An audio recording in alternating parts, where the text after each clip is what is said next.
On today's video, we're back to Lost Kingdom 135, and Kingdom 279 in purple are in big trouble. They own the bottom area of that Lost Kingdom, but not for long, as orange from 311 and yellow from 313 start to push back. Last video, we saw that yellow started getting into the party while orange established positions in the center and started pushing their way down. And now the 2v1 begins. Kingdom 279 and purple are in trouble, and a big boy play by yellow turns this Lost Kingdom frontier on its head. This video will cover all that, so if you guys enjoy this kind of coverage of a Lost Kingdom, make sure you guys are slapping a like on the video. I want to see over 100 likes on this video, and subscribe to the channel because we got a lot to talk about. So let's get on with it. Enjoy the video, and let's go.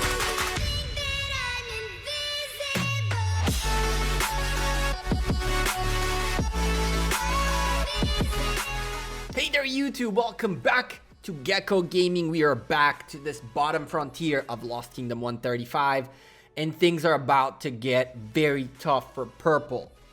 Last video, which if you haven't seen it, card up on the top right about this frontier, I showed you guys how purple were dominating that bottom area. They left a few very important open holes without any presence on the map and started working their way towards orange, cutting off orange at the bottom area, cutting orange off on their center area in their bottom right side of that map. And now they were working towards the center. That center area had PIX and Descent forts, which we saw right there, and we're watching them now rallying flags of the folks in purple. That frontier in that center area was the last attempt by orange to get something done. And just when they needed it most, yellow decided to bail on the top frontier war and join the bottom one, and they started causing a lot of trouble. Out of this trouble came a few things. First and foremost, as I mentioned in the previous video, what we had going on was the flags by the folks of Titan going up. We had a Pokemon fort which was built and also built flags in parallel, and we had an LFAM fortress which was built a bit further down, which was working its way around. While that happened, yellow slowly and steadily started making their way down towards the root flag out of the fortress by LFAM, and in a moment we're gonna take a look at that, and boy oh boy, that ended up badly. So first and foremost, PIX's rally on this flag was pretty much Titan's biggest problem. This flag was getting consistently rallied. And on top of all that, that flag was also getting rallied. And on top of all that, people were getting rallied. Although in this case, the guy you're going to see getting hit in a moment was online and was very happy to take the rally. You see the rally marching that way, and we couldn't keep our eyes off of that flag, but at the same time, this guy's getting hit. No, we gotta go take a look at this guy. Mr. Burning right there was getting hit, but he was online. That was a nice little bait by him, and he capitalized with a nice YSG and Charles Martel on that wall. Capitalized with some deaths as a double rally came on him, and he did massive work. Again, this guy is online taking these rallies, and he's okay with it. One of the things you should know about taking a rally, by the way, is that unlike in Lost Kingdom, Fortress, Flag, or Ark of Osiris buildings, you actually want rallies to not last that long when they're hitting your city. Why? Because the more they are hitting your city, the more, of course, slightly and severely wounded you'll get.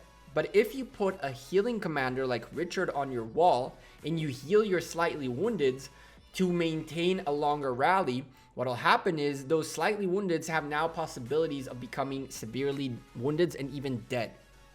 I have seen reports where someone with a Richard on his wall reached the threshold of their hospital, and then the heals by Richard were all deaths.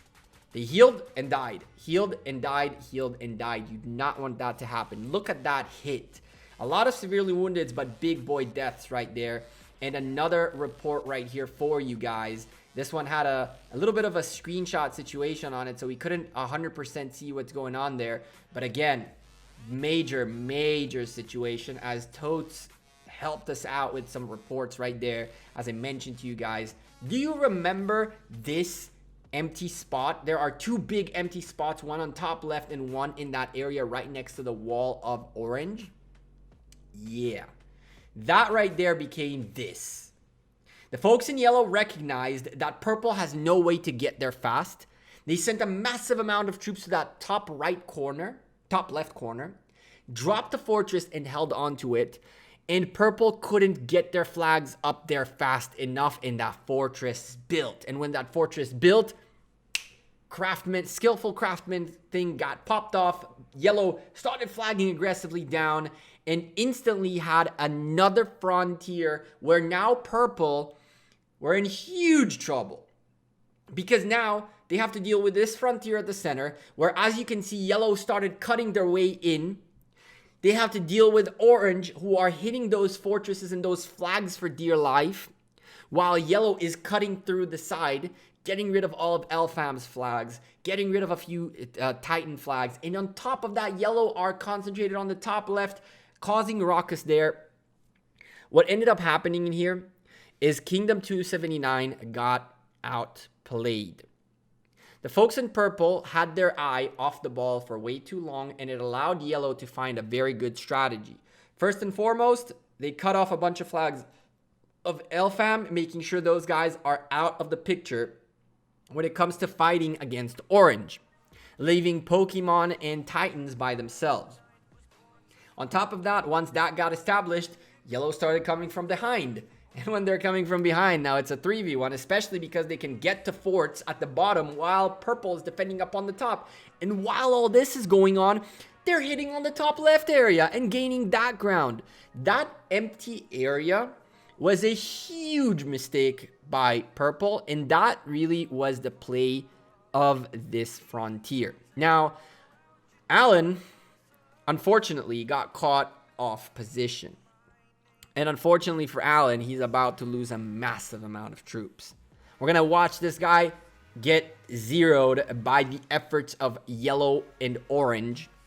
But we're going to keep talking about the strategy, because it's really something that I believe you guys need to understand better when it comes to an intensive fight like Lost Kingdom. One of the things that I've focused on a lot covering my Lost Kingdom was mentality and leadership. Now, mentality has many facets within it, and one of them is the fact that when you're winning, you unite as a team even further. But when you start seeing cracks and potential losses, the team starts shifting blame, starts questioning the strategy, and starts to potentially not necessarily be part of the fight. Now, it's not what happened with 279.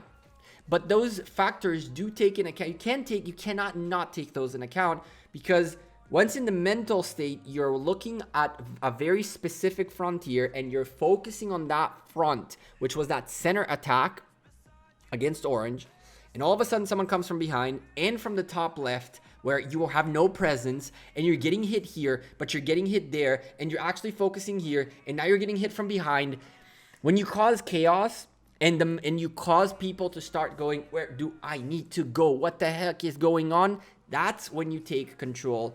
And funny thing is, in this situation, we turned ourselves into a 2v1 again. And yellow were the ones who took control. Orange did not take control of this fight. Even when this 2v1 started happening and yellow, NGU, and ANKA, big shout out to the folks in yellow, Notorious, one of the guys in there, and Fail right there. Bunch of good players in that Kingdom 313. They took control. They saw that orange was struggling. They saw an opportunity where orange was diverting purple's attention, and they made sure to get correct flags in a good empty area to divert the attention off of LFAM, Titans, and Pokemons. And next thing you know, everything just got out of control. Flags are burning everywhere. And the worst part is, when you have So many things happening at the same time. Where do you focus? When it comes to survival, and just this is as something in general for you guys, the body starts shutting down extremities first and making sure that the internal organs stay alive. That's why people who get frostbite and stuff like that lose fingers, hands, and so forth and so on, because the body just stopped pumping blood that way because it was too cold and you had to keep your core warmed up. It's the same concept when it comes to warring. You have to figure out where your core is, and you have to be able to put all your effort into that core while letting the fingers and feet and toes and whatever it is go away. By the time Purple realized they're fighting too many frontiers at the same time, it was way too late. The momentum was in the favor of Yellow, who picked up by the shirt Orange and brought them with them, gave them that momentum as well. And Orange, who saw that Yellow were getting all these things, were trying to help with their frontiers anywhere, started pushing out the bottom, started pushing out the center, started dropping down the center, while Yellow was cutting off from the left, cutting off from the right. And 279 and Purple found themselves in a situation that is just too much to take, especially going up against two top 32 kingdoms while they're not one themselves. One thing that I'll mention that I rather not go into too much detail is that 279, if you go look at the map right now, and the folks in Purple are indeed locked in on their Zone 4. But unfortunately for Orange and Yellow, their efforts are a bit, how would I say it? In vain. Because the friends at the bottom left of the map are allies of 279. So when 279 lost that side of their Zone 5, they have a pass from the left area that the folks at 283 essentially left them so that they can make their way up to Zone 6. Why am I mentioning this? This is key and very important. 279 in Purple made a huge decision as ANKA and GNU double rally Port Allen. Purple said, we are backing off. We're backing off. Let these guys burn the flags. Let these guys do their thing. We're going to recover. We're going to recoup. We're going to put damage wherever we can. We can go into Zone 6. Rather than tire ourselves to death, we're going to back off. We're going to take a breather. We have access to Zone 6. And next time we see these guys, it's not going to be a 2v1 anymore, because the folks of 283 on the left corner in red, who haven't had any fights whatsoever, are so hungry. And when Purple come back to fight Orange and Yellow, it won't be a 2v1, it'll be a 2v2 with a kingdom that has not yet spent any speed ups or resources on fighting. The funny thing about 279 in Purple is that they don't stop seizing opportunities. Even though they've been locked in, quote unquote, out of that left side, out of that right side for quite some time. I love that I say left. Out of that right side for quite some time. A few days. Maybe a week, but doesn't really matter. Every opportunity they found to make damage, they have taken the most out of it. First and foremost, Orange got a little cocky and put a fortress very close to the wall of that zone that Purple are in. Purple hopped the wall with a flag, took that fortress out. Those are a lot of precious resources and a fortress that are out the window for the folks in Orange. It was a sub-alliance, DSN2, so not the biggest of deals, but it might be a fortress that's missing later on in that Zone 6 fight. On top of that, do you really think that Purple is letting Orange or Yellow use the ancient ruins right next to them? I'm so pissed that I couldn't catch the footage because it's always when I'm asleep. And yesterday I was editing this video while they were doing this. These guys are taking in, like, I'm not even kidding, 400 marches and straight up going at that ancient ruin. And guess what? Even if DSN do have 100 marches there, which they had a nice little presence, you can't beat all those marches They clear off the area of the ancient ruins. They take over it. And now the only way that DSN or any orange alliance can take it is by clearing out all those purples out of there, which they can't do because there's a massive amount of them. 2 ancient ruins have already been taken away from orange. I know it's not a lot, right? It's been a few days, and out of those, there might have been 6, 7, 8 ancient ruins, and 2 or even 3 or even 4. I know of 2, but I'm assuming more than that have been stolen. But the beautiful part of this is, and the reason I'm going very much into this, even though I really shouldn't, don't count purple out. The fact that they're locked out of the right side doesn't mean that they don't have access to zone 6 through the left. And the fact that they've backed off doesn't mean that they're defeated. It means that they found a strategic retreat to be a better choice, because they're not looking to win the fight but lose the war. They're looking to win the war. And so sometimes making the call of backing off is the toughest call to make. But I'm super proud of 279 for having that state of mind, and for having the team, and for having the discipline to say, we need to back off, let them take over most of everything. We will find opportunities to capitalize. We are not defeated, but we are backing off, letting them take it. We will keep gathering, we will keep healing, we will keep accumulating crystals and resources for flags and forts. And we're just going to wait for the right time to strike back. And so as of right now, if you go in game right now, and in the chords, you click on Kingdom 135, Lost Kingdom 135, you'll see that purple are pretty much gonzo out of that right zone 5. While we're talking, Topaz, unfortunately, also found himself getting zeroed. Tough situation right there. We're keeping an eye on his kills, even though that's completely messed up. Don't look at those kill counts, by the way. There was a bug. They found it out later. Massive issues. Maybe the dead count is also messed up. I have no idea. But man, oh man. So many losses. Look at this zone now. Yellow taking over a bunch of areas. Purple getting pushed back drastically. Yellow really owning most of everything. And again, purple have backed off. It doesn't mean that they're not defending flags here and there. It doesn't mean that they're not finding opportunities to capitalize. Here's a fantastic opportunity to capitalize right there. A GNU attempt right there. Some damage done. Some deaths dealt. But that's the name of the game right now. With that being said, this was one of the last rallies that we saw out of Pokemon and LFAM on this orange flag. And orange were holding on really well. And we're going to finish off the story here of Zone 5. The bottom line of this was purple left a few very strategic areas very, very weak in terms of presence, which gave yellow the ability to make themselves present there for free. This is a lesson all of you should learn about where you should be dropping forts, because the play that should have happened was that purple had to get a fort somewhere near that pass just to not leave that much area empty.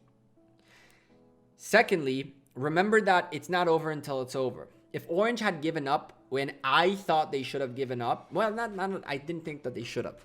I'll take that back. When I thought orange gave up, if they really did, this wouldn't have happened, because purple would have been completely in control, and now they'd have 1v1 against yellow, and they would have had a much better chance. Even if it's looking grim, as long as you keep pushing and you have good allies, Lost Kingdom is wide open. Lost Kingdom is all about diplomacy, all about being able to position yourself well as get the deaths out there. Keep an eye on where you drop your forts. Keep an eye on where people drop their forts. Take a look at where your weaknesses are. And remember that if your enemy drops a fort in an area that is too close to you, but also too far for you to do something about, you're in a lot of trouble. And purple learned that the hard way, unfortunately for them. Anyway, this right here wraps up our coverage of Lost Kingdom 135 Zone 5. Zone 6s should be opening up next week, and I'm hoping to cover that as well. But I want to know from you guys, what do you like about these videos and what you don't? I understand that some of you have been talking about drawing on maps and showing the map. In hindsight, I can see how that can work, and I can see myself being able to do it. But again, now that things are too late, I'm not going to show you the map currently and try to draw to you where things were before. But in future Lost Kingdom coverages, I might take more screenshots of the map and be more attentive to give you guys a better perspective on where we are on the map, okay? For now, if any other comments, questions, suggestions, anything you guys like or dislike, leave me a comment down below. I take all your feedback very seriously. We've started talking in colors thanks to you guys. I'll see you guys sooner rather than later. Enjoy your weekend. I'll see you on Saturday's stream for 5 p.m. UTC, not 4, 5 p.m. UTC. And of course, we got Osiris League coming up next week on Sunday. We'll see you there as well. But for now, take care, enjoy your weekend, and have a good one. Peace.